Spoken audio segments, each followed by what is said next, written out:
Dubai, Pakistan has started repatriating some of its citizens from the United Arab Emirates, which had threatened to review labor ties with countries refusing to take back their nationals during the novel coronavirus pandemic. The first Pakistan International Airlines (PIA) flight carrying 227 stranded passengers from Dubai and other Emirates left for Islamabad on Saturday evening, Pakistan's Consulate General in Dubai said in a Twitter post.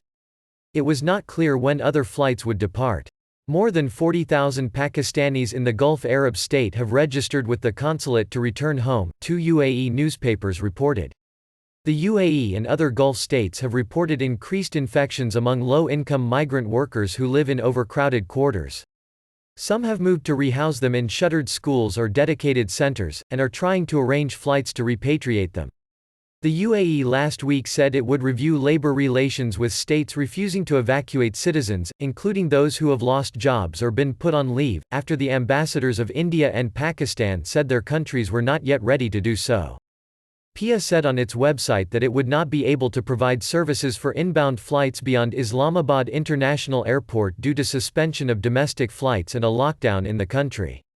Millions of foreign workers, many from Asia, form the backbone of Gulf economies and work in sectors that have been disrupted by the coronavirus outbreak.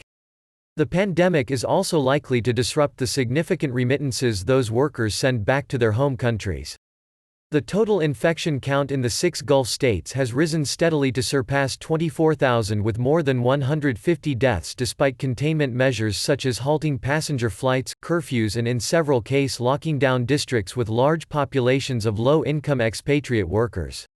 Like other countries around the world, several Gulf states have launched mobile apps to track COVID-19 cases.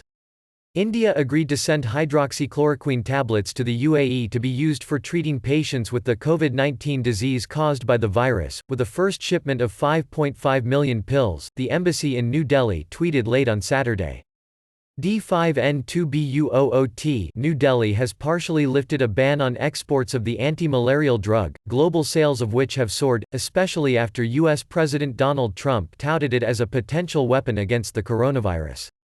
Dozens of clinical studies are underway around the world to test its efficacy on COVID-19 patients.